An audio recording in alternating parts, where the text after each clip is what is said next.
So my topic today is in Australia, and I wanted to look at abandoned mines. What about abandoned mines? Because all over the world we have abandoned mines, and abandoned mines. Why it's not working? It is. As we mentioned at the start, we're at the United Nations Decade on Ecosystem Restoration. My topic is who has to repair the damage done in the past. And by way of introduction, I would like to show you this beautiful painting, When I was an undergraduate at the University of Adelaide, I used to gain money after I finished studying by working for part of the summer in a cheese factory. And then my fellow student Bob and I would hitchhike across Australia for 3 or 4 weeks, each night sleeping in the bush in a sleeping bag, and next morning hitchhiking further around the country. Well, one night we were dropped off in country Victoria, and we just went into the bush a little way and we rolled out our swags and we went to sleep.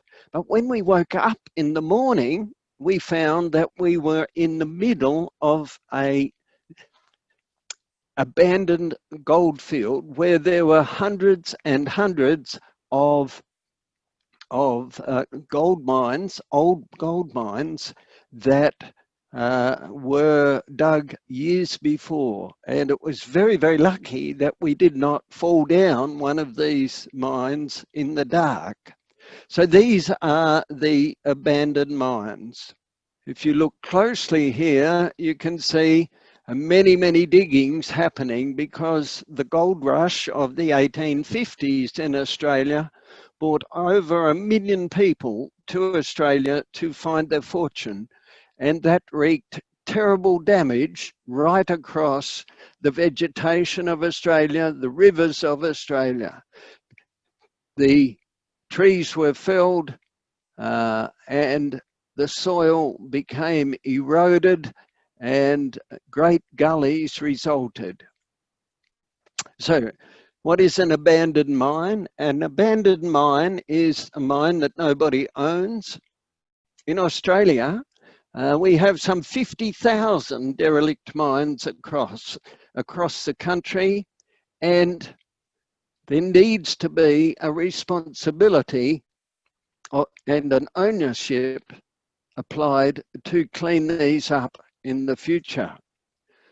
Ownership is not only those people who have the right to the land, but it's also the government which issues the rights to a mining company, gives approvals, monitors, taxes, gets royalties. But it's also the community associated with the country. Everybody, in quotation marks, owns the derelict mine, but who will pay for it to be repaired?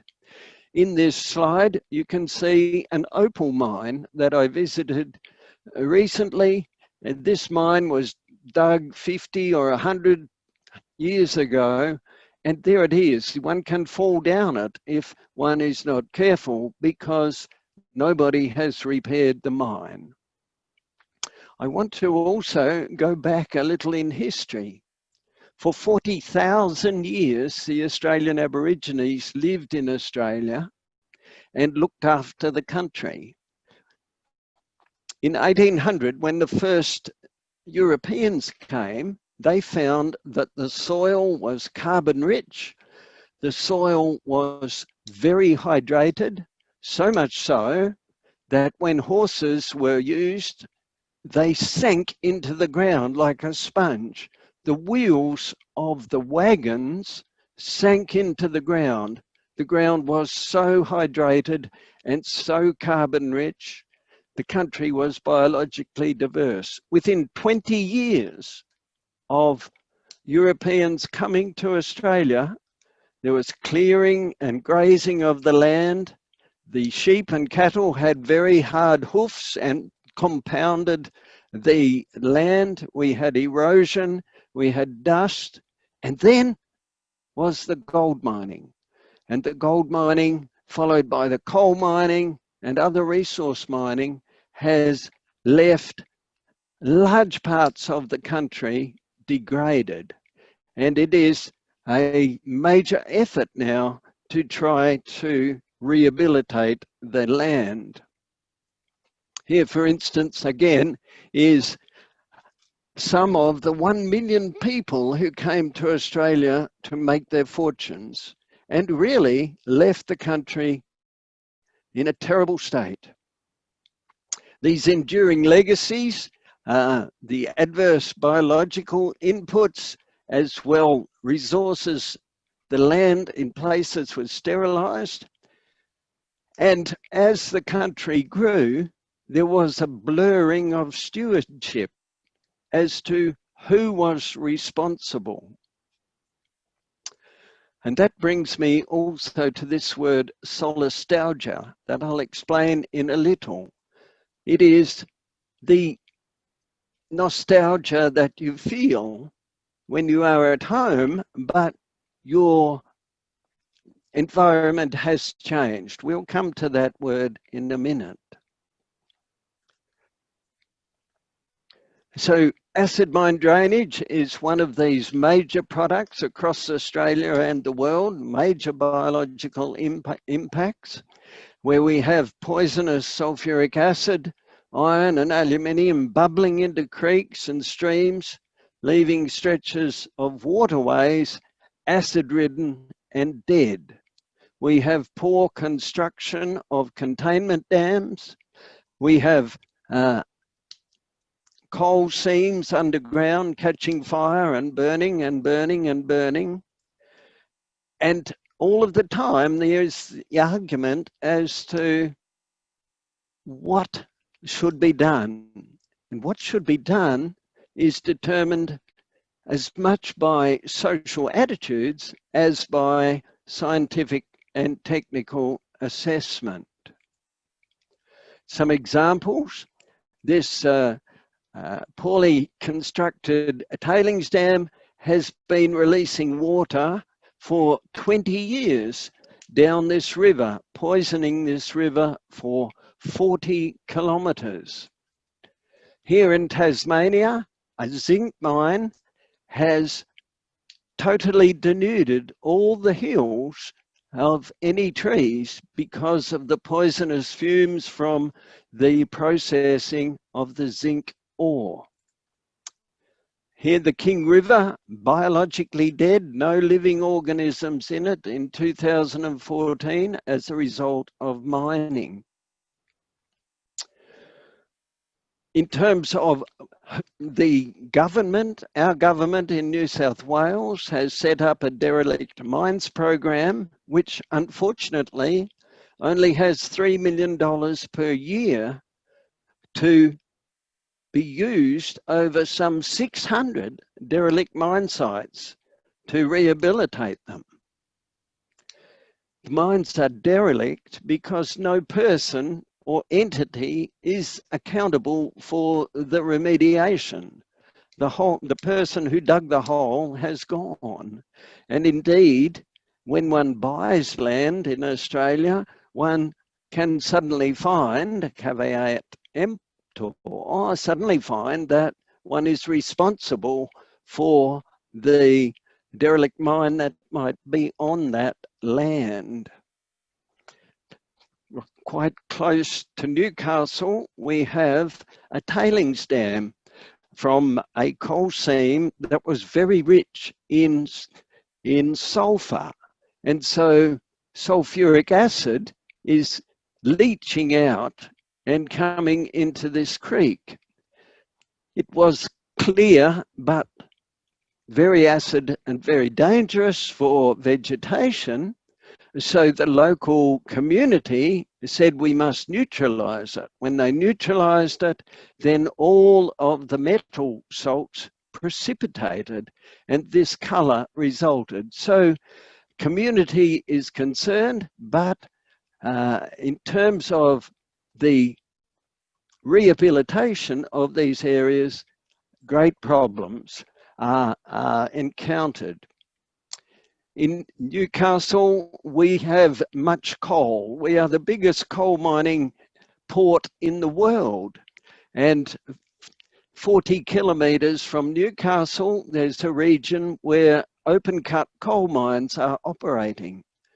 But the government has allowed these mines to start without requiring them to fill the voids when they leave. So we are predicting that our children and grandchildren will be living in a district of lakes, of pit lakes, because the miners will have left these without reparation. Just a word about East Kalimantan to bring this into focus a little. East Kalimantan, I understand there are over 1,700 abandoned coal mining pits, and I understand that some 36 people have drowned in these pits since 2011.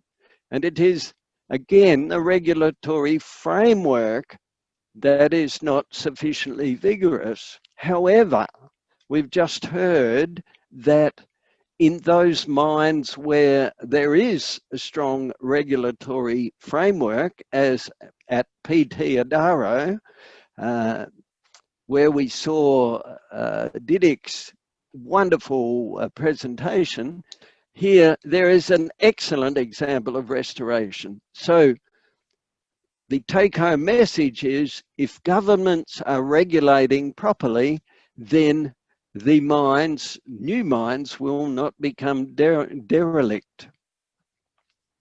Just to this word, solastalgia. This is the homesickness you have when you're still at home.